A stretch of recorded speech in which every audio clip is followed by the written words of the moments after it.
नमस्कार। कल के वीडियो लेक्चर में बच्चों हमने वर्ण विच्छेद क्या होता है वो जाना और वर्ण विच्छेद सीखा भी। उम्मीद करती हूँ कि जो इसके पहले का वीडियो लेक्चर देखा उसके बाद में आप लोगों ने अपने अपने नाम का तो वर्ण विच्छेद कर ही लिया होगा और साथ ही साथ अपने दोस्तों के नाम का वर्ण विच्छेद, अपने घर वालों के नाम का वर्ण विच्छेद करा होगा ताकि आपकी एक थोड़ी सी प्रैक्टिस बन जाए। अब उसके बाद आज हम स्टार्ट करने जा रहे हैं संधि। और आपने शायद बचपन में ये पढ़ा भी होगा। यहाँ मेरा उद्देश्य संधि पढ़ाने का आपको 20 नंबर तो है ही, लेकिन मैं कॉन्सेप्ट पर ज्यादा ध्यान दूंगी। एक एक कॉन्सेप्ट आपको संधि के क्लियर होने चाहिए, ठीक है। अब स्टार्ट करते हैं कि हमारा संधि है क्या। अगर हम इसको देखें कि संधि को संधि नाम जो मिला है वो क्यों मिला है, तो अगर हम इसमें खुद संधि करें तो इसमें व्यंजन संधि है जो टूटता है सम धन धी। संधि टूटेगा कैसे? सम धन धी से, जिसका मतलब होता है कि जब किसी चीज में कोई समानता होती है, लीनियरिटी होती है, तो आप उसको धी करते हैं, मतलब उसको पास पास में लाते हैं, उसका मेल करते हैं, उसको मिलाते हैं। और यही मेल करना, मिलाना क्या कहलाता है? संधि, ठीक है। मतलब संधि मतलब क्या होता है? आपस में मेल करना। लेकिन सिर्फ मेल कर देना संधि कहलाएगा क्या? नहीं। तो हिंदी विद्वान कहते हैं कि केवल वर्णों का मिलना संधि नहीं है, जब तक कि वर्णों के मेल करने से कोई विकार या परिवर्तन उत्पन्न ना हो। अगर किसी विकार और परिवर्तन का उत्पन्न होता है वर्णों के मेल से, तभी वो संधि होगा, अदरवाइज वो संधि नहीं होगा। मतलब हमारे पास में एक परिभाषा बनी अर्थ जानने के बाद में संधि का, कि संधि वास्तव में है क्या। परिभाषा बनती है कि संधि है क्या, तो संधि क्या है? दो वर्णों के मेल से उत्पन्न विकार। दो वर्णों के मेल से उत्पन्न विकार, मेल से उत्पन्न विकार क्या कहलाता है? संधि कहलाता है। याद रखना, दो चीजों के नीचे मैंने अंडरलाइन किया। किस किस के नीचे अंडरलाइन करा? एक तो दो वर्णों का मेल और दूसरा विकार। याद रखना, संधि में हमेशा दो वर्ण मिलेंगे और वो दो वर्ण सिंपल मिल नहीं जाएंगे, उनके मिलने से विकार या परिवर्तन उत्पन्न होना चाहिए, तभी वो संधि कहलाएगा, अदरवाइज वो संधि नहीं कहलाएगा, ठीक है। अब कैसे दो वर्णों के मेल से विकार उत्पन्न होगा, तो समझिए आप यहां पर कि जब कभी भी दो वर्ण मिलेंगे, तो ये दो वर्ण ऐसा नहीं कि का और गा मिल गया बस। जब कभी भी दो वर्ण मिलते हैं तो इन दो वर्णों के लिए आपके पास होने चाहिए दो पद। अब पद क्या होता है वो मैं आपको समास में पद और शब्द में डिफरेंस बताऊंगी। अभी थोड़ी देर के लिए समझ लीजिए कि आपके पास दो शब्द होना चाहिए। जैसे उदाहरण के लिए यहां पर एक शब्द है महा और यहां पर एक शब्द है इंद्र। ये दो शब्द हैं, ठीक है। तो इसमें जो पहला शब्द होता है इसे आप कहते हो, इस शब्द को कौन सा शब्द कहोगे? ऐसे करके लिख दे रही हूं। इसे कहा जाता है प्रथम पद, या फिर इसी को कहा जाता है पहला पद, या फिर इसी को कहा जाता है पूर्व पद, या फिर मैंने क्या कहा? पहला पद, ठीक है। जो इस तरफ वाला पद होता है प्लस के, जो प्लस के इधर वाला पद होता है इसे कहा जाता है पर पद, या फिर उत्तर पद, या फिर द्वितीय पद, या फिर दूसरा पद। जो भी नाम आपको अच्छा लगे आप बोल सकते हैं। बात समझ में आ रही है? तो अब देखना संधि होती कहां पर है। ये कहते हैं कि जब प्रथम पद का अंतिम वर्ण, जब प्रथम पद का अंतिम वर्ण मिलता है, तो एक वर्ण मिला, और द्वितीय पद का प्रारंभिक वर्ण मिलता है, तो इन दोनों के मिलने से जो भी विकार या परिवर्तन उत्पन्न होता है उसे ही आप क्या कहते हैं? संधि कहते हैं। बात समझ में आई? क्या बोला? तो देखिए, प्रथम पद का अंतिम वर्ण क्या है, यहां पर आप जैसे ही देखेंगे, तो मैंने अभी आपको पहले, इसके पहले वीडियो लेक्चर में मैंने आपको वर्ण विच्छेद सिखाया, ठीक है। तो जब ऐसी मात्रा लगी है मतलब ये क्या है? आ। तो प्रथम पद का अंतिम वर्ण क्या है? आ। द्वितीय पद का प्रारंभिक वर्ण क्या है? ई। आ और ई मिले, क्या बोला मैंने? प्रथम पद का जो अंतिम वर्ण है वो क्या है आ, और द्वितीय पद का जो प्रारंभिक वर्ण है वो क्या है ई। अब ध्यान देना बेटा, जब कभी भी मैंने वर्णमाला में आपको बताया था कि आ और ई मिलेंगे तो बनेगा क्या, ए। वो बेसिक पढ़ रहे थे इसलिए छोटा आ और छोटी ई मिल रहे थे तो ए बना रहा था। थोड़ी देर के लिए संधि में जितनी भी आपने वर्णमाला में जो भी चीज पढ़ी है उसमें चाहे छोटा आ मिल जाए, चाहे बड़ा आ मिल जाए, छोटी ई मिल जाए, चाहे बड़ी ई मिल जाए, अल्टीमेटली बनाएगा क्या, ए ही बनाएगा। ये याद रखना, ठीक है। और किस नियम से बनाएगा अभी नियम बताऊंगी। तो देखिए आ और ई मिले तो आ और ई ने मिलकर क्या बनाया, ए, ये बनाया। और ए की मात्रा कैसी होती है, अभी वर्ण विच्छेद में आपने देख कर आए, ऐसा होती है, पक्की बात, ठीक है। तो अब देखना इनसे क्या विकार उत्पन्न हुआ।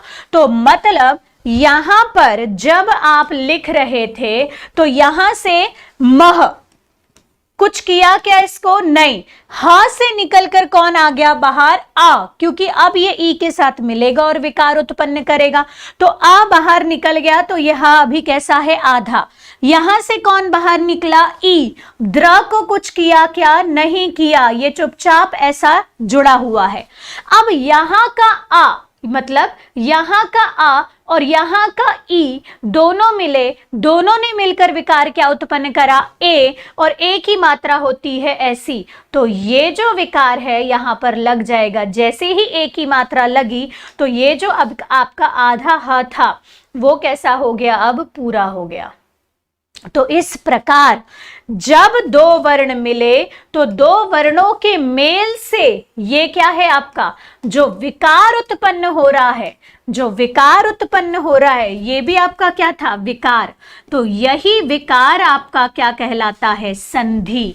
और इतनी प्रोसेस होनी चाहिए तभी कोई भी चीज संधि कहलाएगी, अदरवाइज संधि नहीं कहलाएगी। एक बार फिर से बताती हूं, संधि का मतलब होता है दो वर्णों के मेल से उत्पन्न विकार संधि कहलाता है। इस संधि को करने के लिए आपके पास दो पद होते हैं, प्रथम पद और द्वितीय पद। इनके दूसरे दूसरे नाम भी बताए।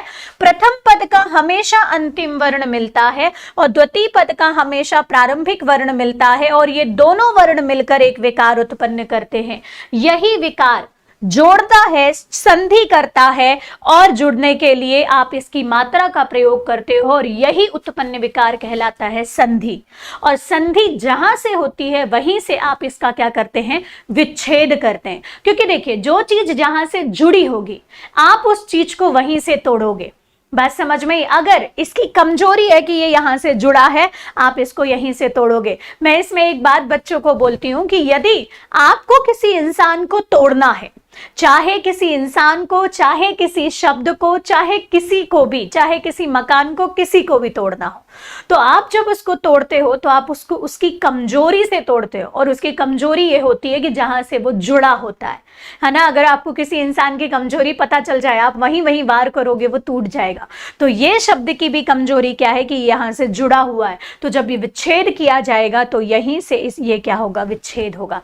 कैसे होगा उसको मैं बताऊंगी। इस प्रकार दो वर्णों का मेल क्या कहलाता है, संधि कहलाता है। लेकिन दो वर्णों के मेल से विकार उत्पन्न होना चाहिए। अब ये कोई दूसरी संधि का एग्जाम्पल था, मैं आपको बताऊंगी वो क्या है अभी संधि के प्रकार में। अब देखिए, जब कभी भी आपको मैंने कहा कि दो वर्णों के मेल से विकार उत्पन्न होना चाहिए, लेकिन अगर दो वर्णों के मेल से विकार उत्पन्न नहीं हुआ और दो वर्ण एज इट इज आकर जुड़ गए, मतलब दो वर्णों के मेल से कोई विकार उत्पन्न नहीं हो रहा है, बस दो वर्ण आए और मिल गए, तो फिर वो संधि नहीं कहलाएगा। इसलिए मैंने विकार के नीचे अंडरलाइन करवाया था आपको।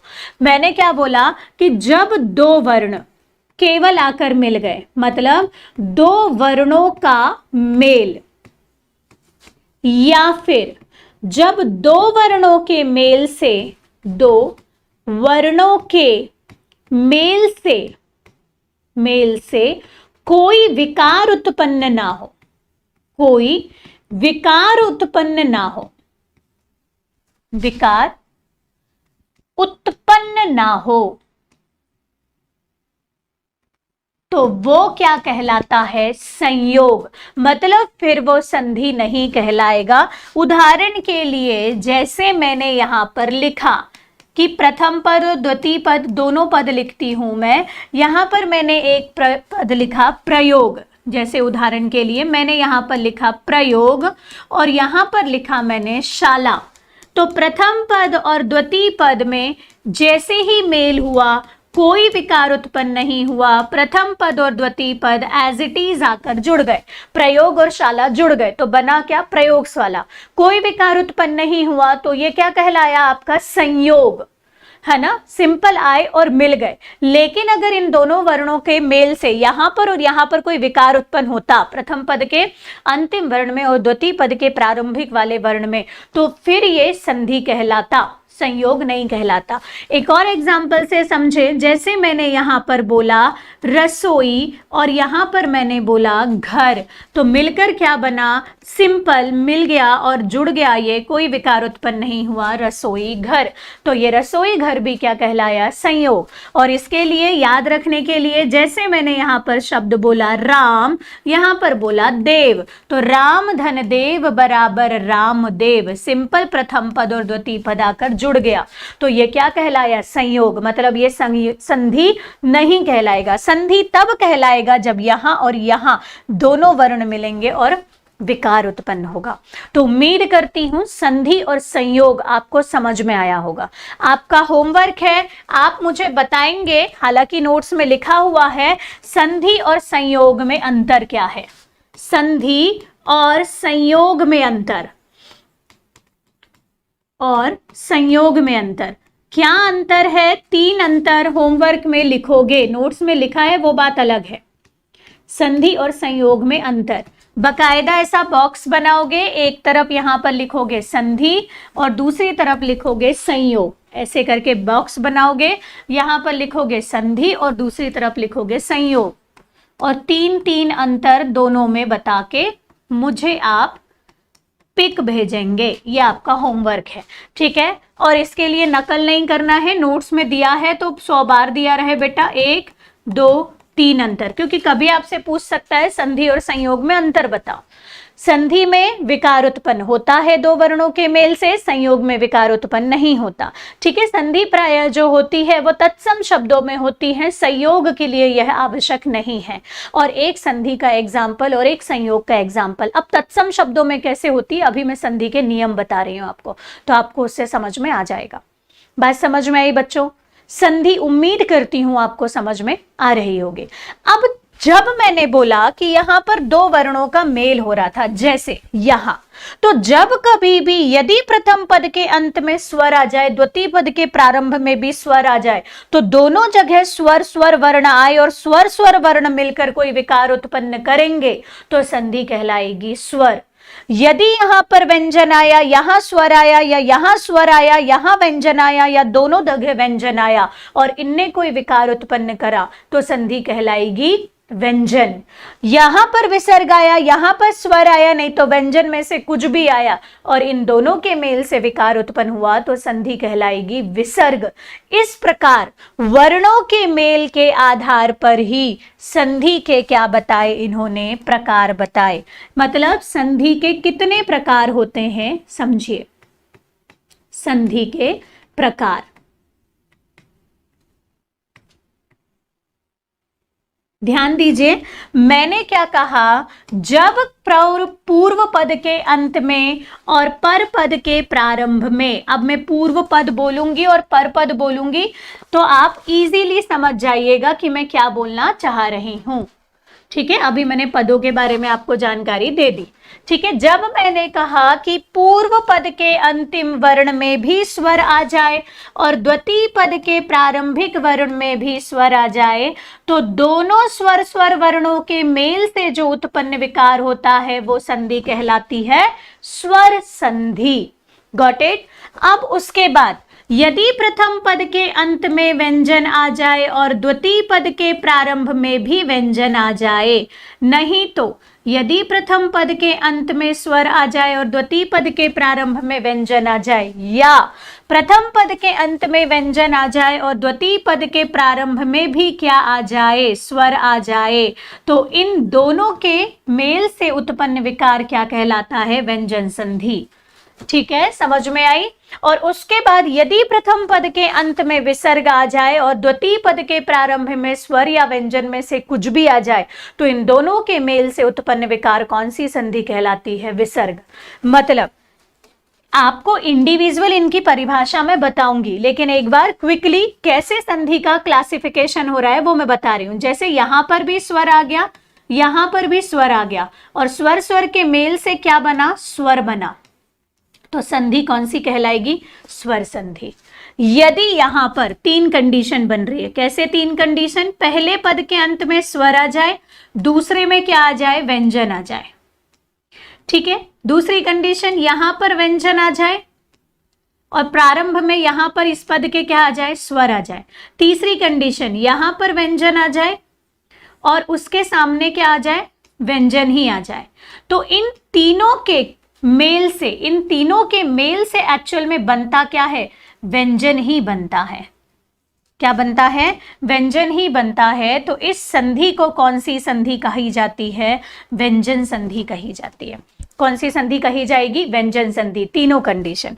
अब इसमें क्या होता है, यहां पर आता है विसर्ग, और विसर्ग के सामने जब स्वर या व्यंजन आता है तो जो इनका विकार उत्पन्न होता है, जो विकार उत्पन्न होता है, यही विकार, या व्यंजन को समझो या फिर विकार समझो, जो विकार उत्पन्न होता है, या फिर यहां पर भी लिख दीजिए विकार उत्पन्न होता है, उसे ही आप कौन सी संधि कहते हो? विसर्ग संधि कहते हो। इस प्रकार संधि के कितने प्रकार होते हैं? तीन। और ये तीनों प्रकार को कैसे कैटेगराइज किया ये समझ में आया, अपने मन से नहीं बनाया हिंदी विद्वानों ने। अब यहां पर फर्दर संधि का क्लासिफिकेशन करते हैं, जिसमें ये शामिल करते हैं स्वर संधि को। जब प्रथम पद के अंत में अलग अलग और द्वितीय पद के प्रारंभ में भी अलग अलग टाइप से स्वर मिलते हैं, लेकिन मिलेंगे स्वर ही, मिलेंगे क्या? स्वर ही मिलेंगे, लेकिन स्वर 5 अलग अलग टाइप से मिलेंगे। स्वर जो है 5 अलग अलग टाइप से मिलेंगे। इसी आधार पर स्वर संधि के फिर से 5 प्रकार बताए। पहला है दीर्घ स्वर संधि, दीर्घ स्वर संधि। और ये क्या क्या होंगे सबको डिटेल में पढ़ने वाले हैं अपन। दीर्घ स्वर संधि। उसके बाद बोलते हैं गुण स्वर संधि, गुण स्वर संधि। तीसरा बोलते हैं ये वृद्धि स्वर संधि, वृद्धि स्वर संधि। चौथा बोलते हैं यण स्वर संधि, यण स्वर संधि। और पांचवा और अंतिम बोलते हैं अयादी स्वर संधि, अयादी स्वर संधि। इस प्रकार संधि के कुल कितने प्रकार? 3। और स्वर संधि के कुल कितने प्रकार?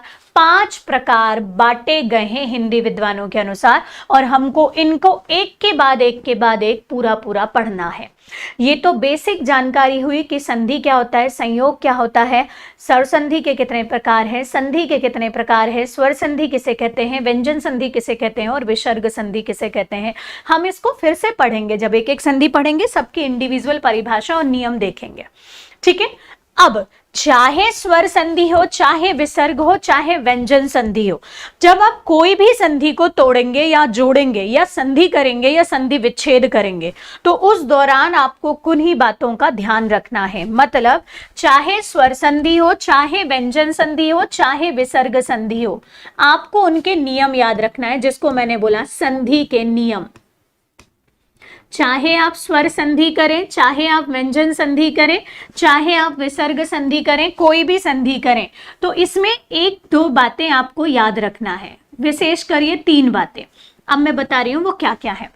ठीक है। सबसे पहले संधि सिर्फ और सिर्फ तत्सम शब्दों की जाती है। क्या बोला मैंने? संधि हमेशा तत्सम शब्दों में, या फिर तत्सम शब्दों को ही आप कौन से शब्द कहते हैं? संस्कृत के शब्द कहते हैं, या संस्कृत से बने शब्द कहते हैं, में होती है। संधि मतलब कौन से शब्दों में होगी? हमेशा तत्सम शब्दों में होगी। अब देखिए, आप लूसेंट जैसी बुक पढ़ते हैं या कुछ बहुत सारी बुक्स आप पढ़ेंगे, उन बुक्स में ये कहा जाता है कि हिंदी के शब्दों में संधि, नो डाउट वो हिंदी के शब्दों में संधि बताते हैं, लेकिन अभी तक हिंदी के शब्दों की संधि के नियम जो हैं बच्चों, वो पुख्ता नहीं बताए गए हैं। नियम में उन्होंने अभी भी बोल दिया है, उसके नियम को उन्होंने अच्छे से आइडेंटिफाई नहीं किया है।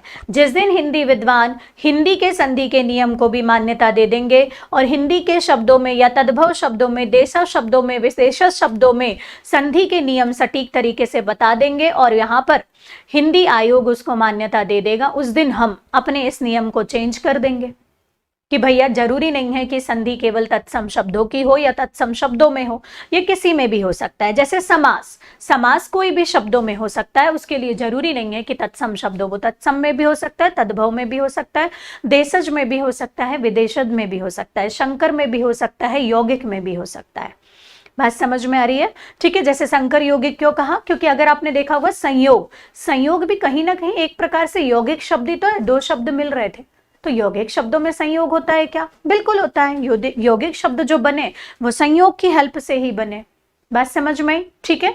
अभी संधि के नियम में जब तक हिंदी विद्वान इसमें मान्यता नहीं देते, हम केवल पहला यही लिखेंगे, चाहे स्वर संधि हो, चाहे व्यंजन संधि हो, चाहे विसर्ग संधि हो, वह केवल तत्सम शब्दों में या संस्कृत के शब्दों में ही होती है। जब आप संधि विच्छेद करते हो तो संधि का पहला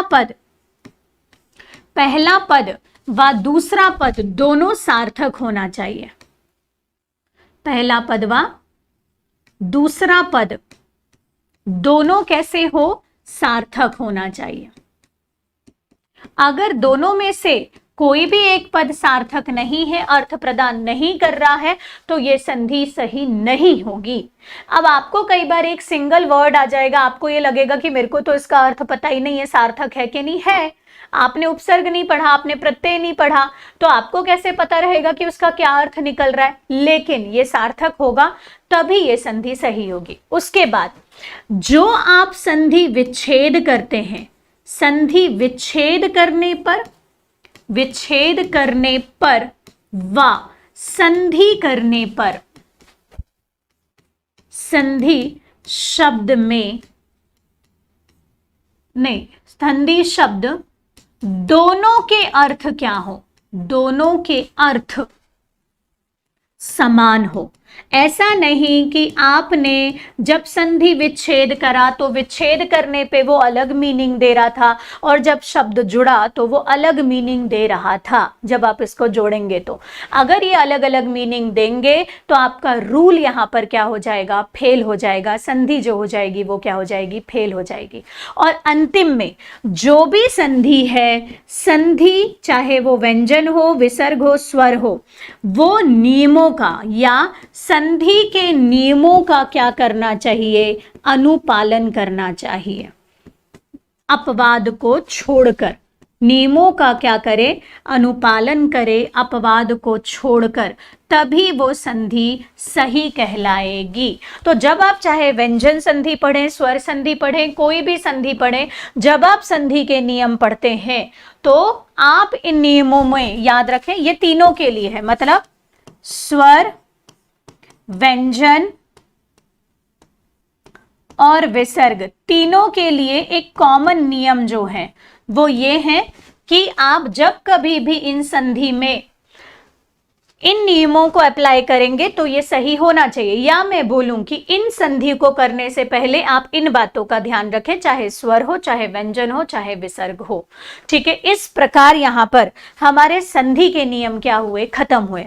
अब एक एक करके हमको पूरी संधियां देखना चालू करना है। उसके पहले हमने यहाँ पर क्या क्या देखा? सबसे पहले हमने देखा कि संधि क्या होती है। संधि केवल दो वर्णों का मेल नहीं होती बच्चों। दो वर्णों के मेल से जब तक विकार उत्पन्न ना हो वो संधि नहीं कहलाएगी। अगर दो वर्णों का मेल सिंपल मिल जाता है तो वो संधि ना कहलाकर संयोग कहलाएगा। संयोग प्रायः यौगिक शब्दों में या योगऋण शब्दों में, दोनों में हो सकता है, जरूरी नहीं है कि उसमें यहाँ पर विकार उत्पन्न हो।